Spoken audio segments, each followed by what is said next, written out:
Okay, guys, so I'm going to try doing something a little bit different. I'm going to do a game live here. So in this game, I'm playing against Payon, and I've opened up with just basically kind of like a Mooge, and he's gone for a Mooge as well, but his knight's stuck on h6, so I don't know why. So I'm just going to keep playing my Mooge structure and see what, if anything, Black is going to end up doing with this knight.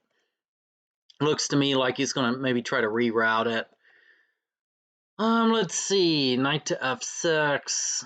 Sure, let's go for it. We're just going to go for a Mooge. So e5. All right, so that makes sense. I'm still not sure what this knight is doing out there. But we'll just keep playing the Mooge. Bishop b6 kind of targets the c4 pawn, so I'm going to play b3. Let's see. And I think Black's idea is to oh man, knight g4. So okay, so you know what the idea of knight g4 is. Black's gonna Black's gonna play knight f6. That is totally the point. So Black says, haha, I wasted a couple moves, but I don't care. Okay, well, let's see. Should I start? So the question for me is, do I want to play on the Furzian side or do I want to play on the Shah side? So I can kick the knight with h3. Knight goes back, knight f6. I'm going to play rook g1. Idea of g4 at some point, but this bishop on e6 is annoying. I'm not going to ever get the chance to really get in the move g4. So that's one way to play. We play rook b1 here. You can play a3 and rook a2. It's another idea. On this side of the board, if I go down, if I try to get the pawn into b5, then well, I kind of like where that's going, although I always have to be worried about this elephant sack forcing me to play d takes anytime I play b4. So I like the idea of keeping that option open. I'm not sure that I'm thrilled with the idea of actually playing it. In terms of the structure, I can always alter. I can play f takes e to try to get an extra center pawn. Kind of like that idea. Trying to think how I can use that to my advantage. One way I might be able to use that to my advantage is by putting pressure on the f5 pawn. This knight on g4 is a little bit misplaced still, this exact moment. So I wonder, so if I go bishop h3, the idea is I want to fix this f5 pawn, and I might be able to play rook f1 and f takes e at some point. Okay, so all right, so if I lead with bishop h3, f5's targeted, Black's going to play g6. Okay, then I can swing rook over to f1. And my threat is going to be f takes with the idea of knight to h4. So I'm wondering, it's kind of hard for me to see exactly what Black's going to do long term in order to try to hold this f5 point. Okay, well, I think I'm zeroing in on something. I guess if I don't lead with f takes e5, then Black can always play e takes f4. But I don't really like leading with f takes e this early, because I think just allowing him to get a knight out, that's going to be a little bit, looks a little more active than I want. So I'm going to go bishop h3. So we've gone bishop h3, all right, g6, I kind of predicted that. Let's see, f takes e, d takes e, rook f1. And I have good threats, I'm not sure what Black does. I guess fe, de, rook f1, maybe bishop h6 there, with the idea of bishop takes h5, g takes h5, knight h4, and then f4. Okay. All right, I'm not sure how to react to that. So let's go ahead and go rook f1. We'll go rook f1 first. Somebody's got to teach me a command to get rid of all the arrows that I've drawn on the board at once. Ooh, king to e7. I'm not sure I like that. I get the idea is going to be to play king f6 at some point. I think that's the idea. Ooh. Ooh, but I don't know that I like it at all. Yeah, so if I play f takes e, then knight g takes e, and I'm forced to trade off this good knight, right? Because the d3 pawn's hanging. It's no longer defended by the bishop back on f1. So I don't think I want to take yet. But I can play knight h4. Oh, knight h4. I just hung. What am I doing? Oh, I just hung the h2 pawn. Oh, that was so stupid. All right. Okay. Well, now that I've gotten over how stupid that was. So yeah. Okay. So I've obviously took it. All right. Damage control. All right. I'm gonna gain a tempo on it. The knight's gonna go back. Well, all right. So it's just an H pawn. It's just an H pawn. It's no biggie. Just gonna give it up. Just gonna say okay. Just gonna say okay. I'm giving that up. Giving it up entirely. All right. So bishop takes. What? Probably black's gonna play g takes. Black plays g takes. Knight takes. King takes. What am I gonna do with this knight? Jeez. I feel like I'm going to anchor it with e4. Although black is probably going to run this Furzian up to kick it. Ooh, okay. All right, he didn't take it. Okay, so now I don't feel so bad. Ooh. Oh, he did not see this. He did not see this. Boom, boom. I'm going to grab the rook. Grabbing the rook. Oh, that feels good. Okay. All right. So, but I got to be careful here because can my rook get trapped? That's what we want to know. And I probably should have thought about this beforehand.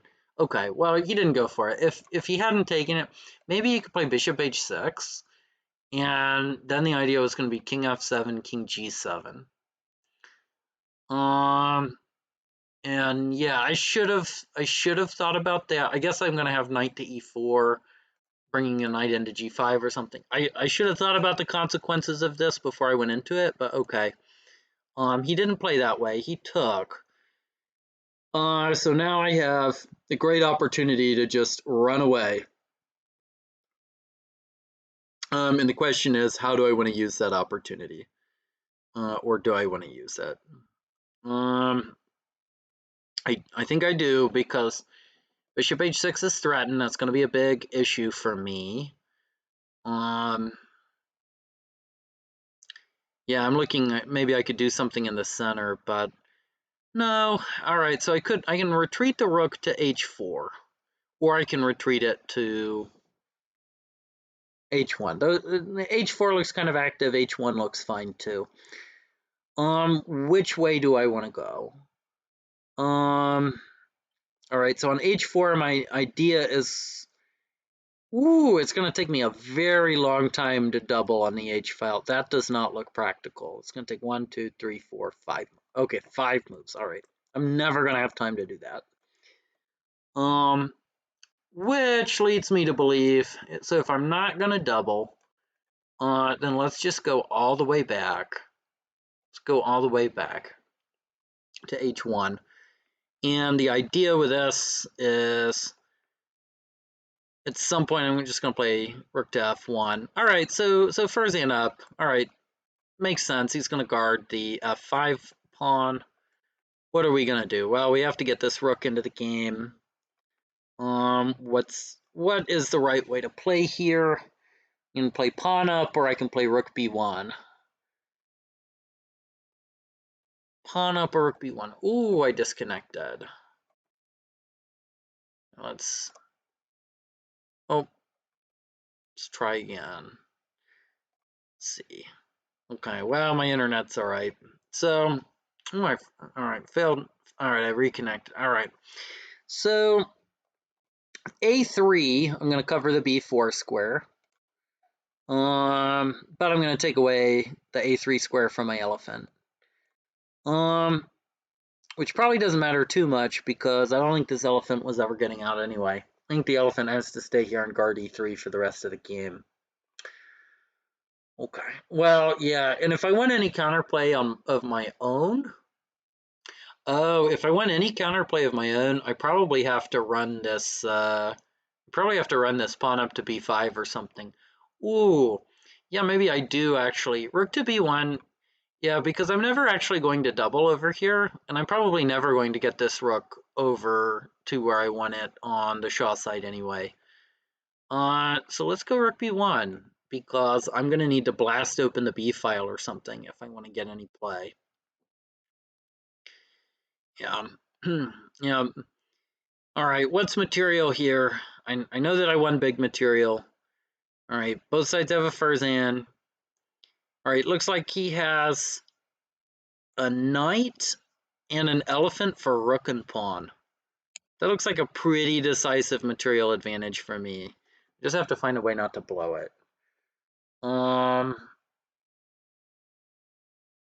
Gee, F takes E is just not that tempting because I'm going nowhere with any of this.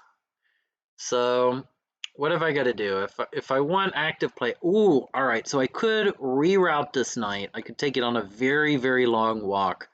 I could get it to G5. And that's going to create a lot of good tactical opportunities for me. That looks very good. And I also have the idea of bringing it to H4. What is black going to do in the meantime with 1, 2, 3, 4 moves? You know, it's a little bit hard to say. Maybe black could play maybe 1, 2, 3. In the meantime, we've gone 1, 2, 3. So I would have time to jump into G5. Okay. So not really seeing anything. I guess maybe he'll pile up on my F4 pawn. So I'm gonna see 1, 2.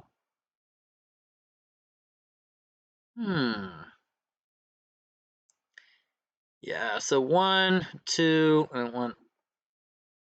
Yeah. So I may end up playing knight to E2 anyway, but that might be as far as the knight gets because I might need to just hold the F4 point. Okay. So what is my other plan? Well, I can go king to E2, king to F3, although at some point black's going to play this Furzan into G4. It's going to be with check. I'm going to play king E2. I'm going to play king E2. I'm going to play, instead of playing it to F3, I'm going to play Furzan up. Then I can swing the bishop to A3. And then I'm going to play for C5. And I kind of like that. I kind of like the idea of playing for C5. I feel like if I play pawn to B4, I could end up in just a little bit of hot water after this elephant sacrifice, although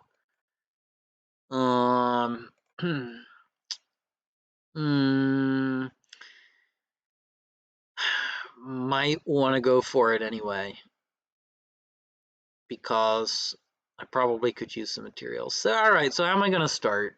All right, I have all these plans. King E2 first. King E2 first looks tempting just to kind of see what black does, although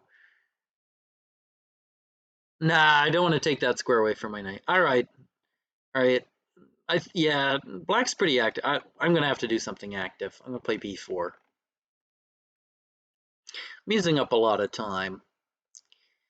Let's see, pawn to B4. Pawn to B4 looks really active. I'm expecting this elephant sack. I'm expecting elephant sack, D takes. All right, so he's going with this other plan.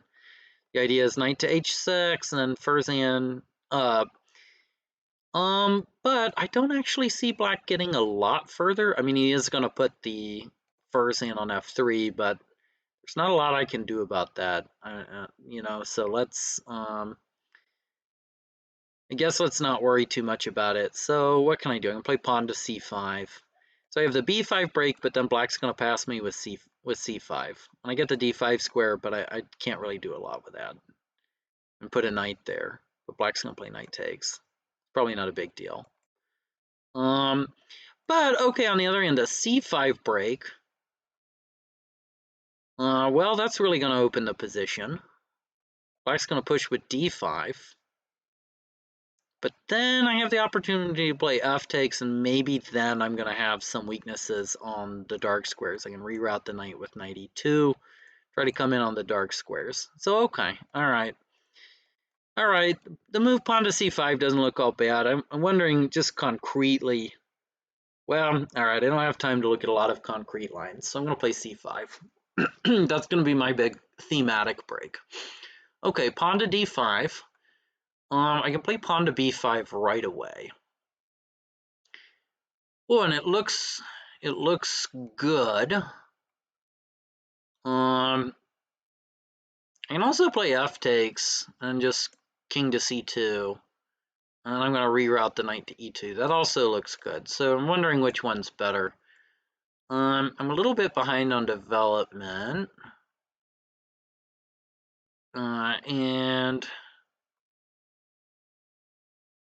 yeah, I guess with being behind on development, I should play a little bit conservatively. So here, all right, I'll play king to c2 or king to e2. Let's go king c2 because black is trying to run in this way himself. So I'm gonna run my king away. I'm gonna run my king away from where black's headed. All right, so my plan's pretty simple. I'm gonna play knight e2, knight f4. Ooh, that gives me the opportunity to play knight a4. But once I get to b6, I don't think I have any majorly good squares. So let's go back to e2. All right, I feel like I'm starting to make progress in this position. Shatranj is a game of Furzans. We see exactly where this Furzan is headed. Yes, it is a nuisance for me, but I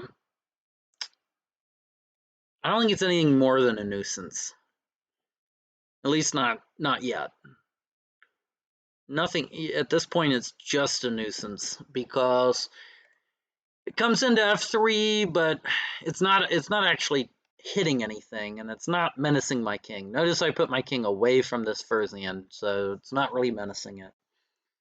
So what's going to happen? So if Furzan comes in, I guess I could play knight d4, maybe attack the Furzan a little bit. That looks fun. Okay, king over. I guess black's trying to cover this square or something. Well,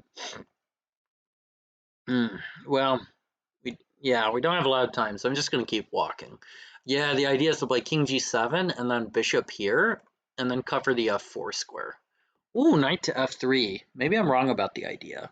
I don't get the idea at all. What is the plan with that? Ooh. All right, so I could walk out. I can play knight to d4. Starting to walk out a little bit.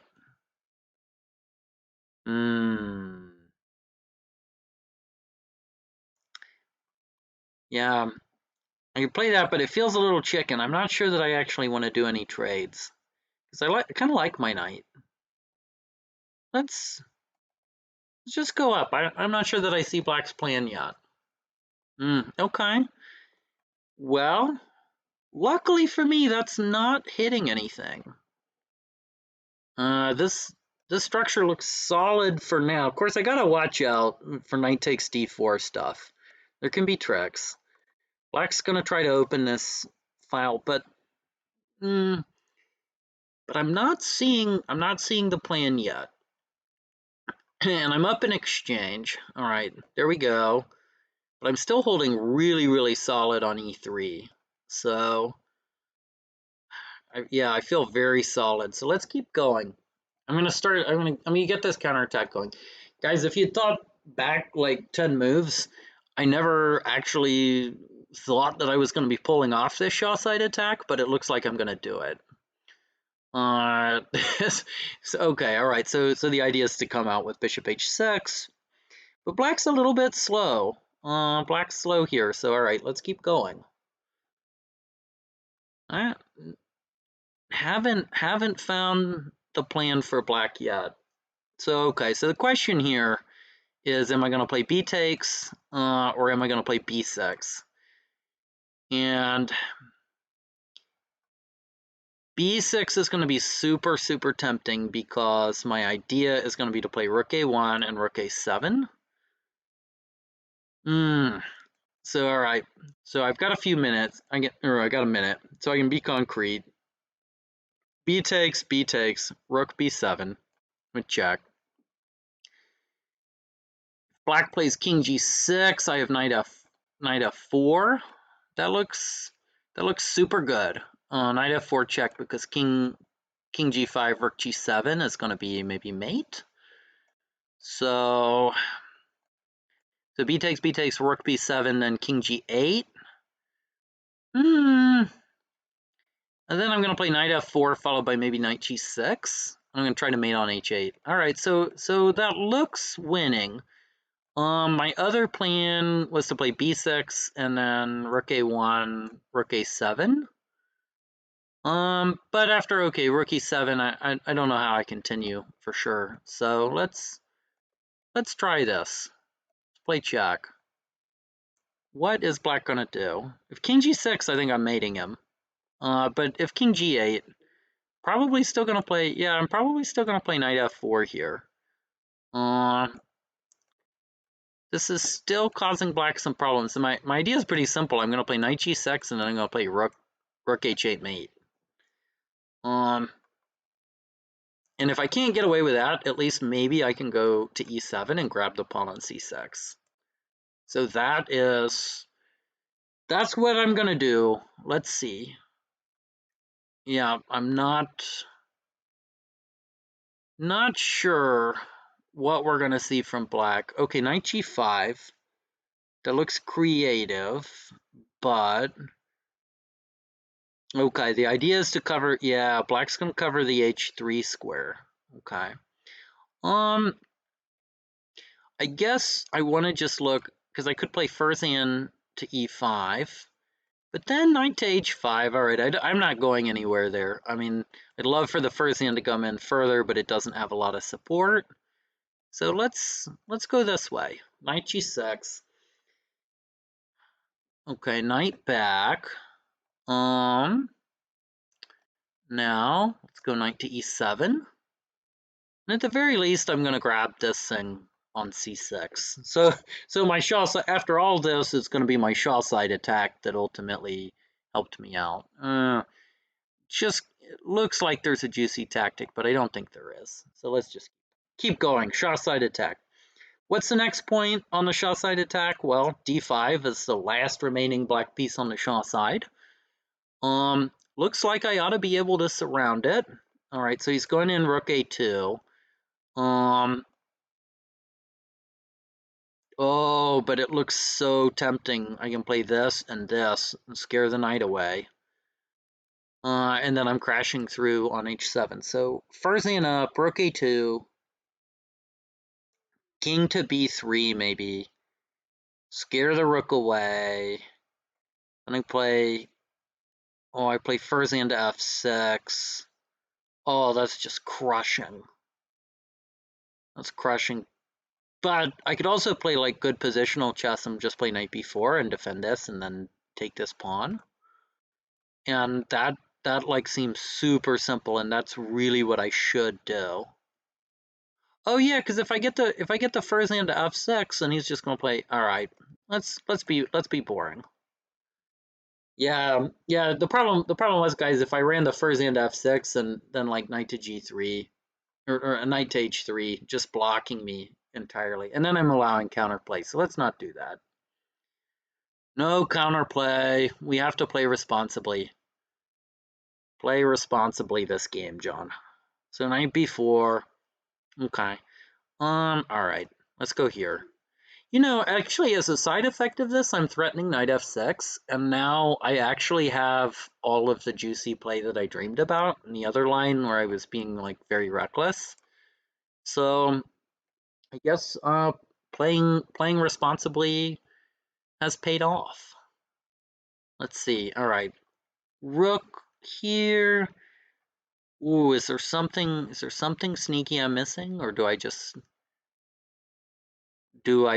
play knight to f6? I think I just play knight f6.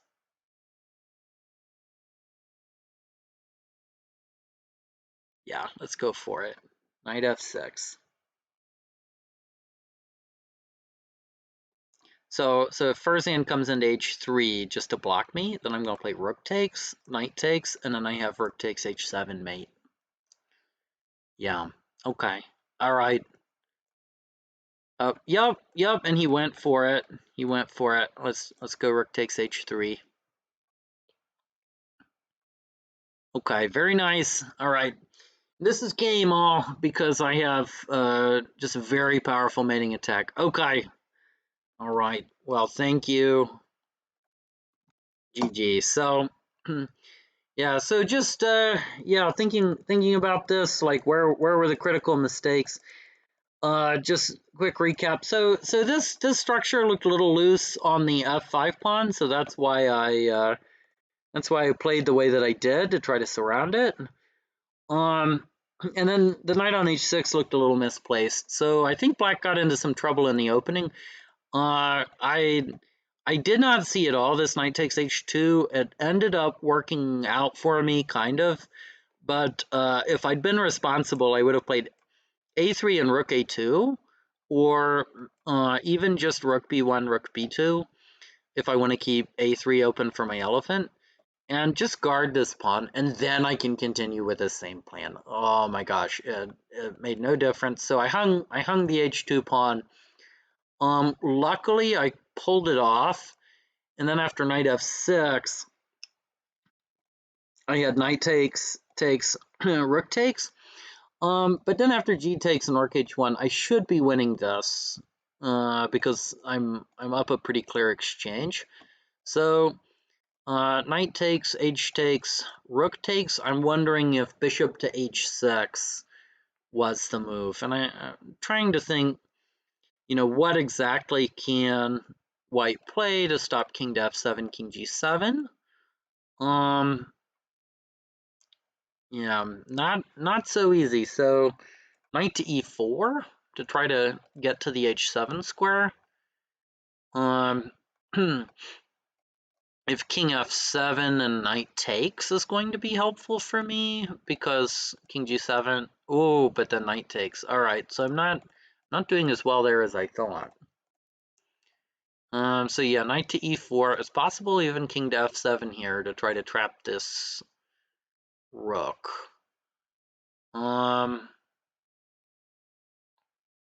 Knight takes. Knight takes. Oh, and then rook takes. Okay, so my rook gets out this way. And then if king takes, then I have rook to h7. And I managed to escape. At least I think I do. Black can continue on. Play king to f7. And then it's not clear how black's actually going to trap this thing. If I allow g takes and king g6, and then he does. So all right. So I just play some like bishop d7 or something. Let's just give it up. Or maybe I just go bishop h3. It's not entirely clear how black can trap this thing. Yeah, so this would have been an interesting try. I guess maybe I get out of it. G5 is kind of a cute move with the idea of king g6, but I think then I go f5.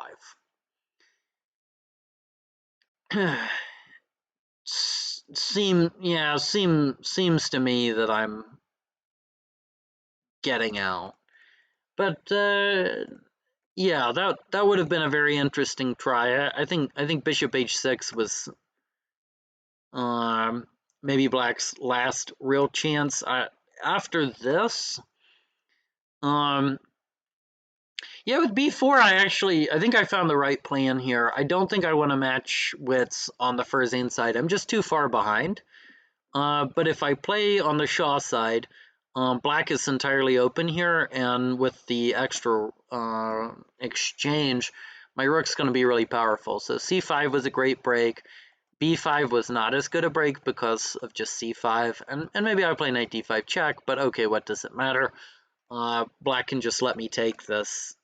Whoa, not sure why this is hanging. Oh yeah, so takes. All right, and then knight f6 to hold this Fuzan. Takes. Black has a good structure here. Seems like black has pretty decent compensation for the exchange there with this really big center, and white has not so many open lines for the rooks. So b5 wasn't good, but c5 was pretty good. And then after d5, now f takes. I think now this is pretty decisive. So I was able to just sort of consolidate.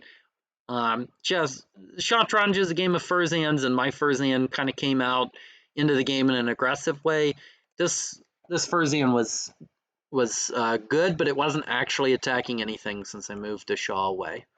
So yeah, and at this point, it's probably lost. So okay, all right. Well, fascinating game. And let me know in the comments whether you guys like these. If so, I'll do more of them in the future moving forward, where I'm just kind of commentating live on what my ideas are during the games.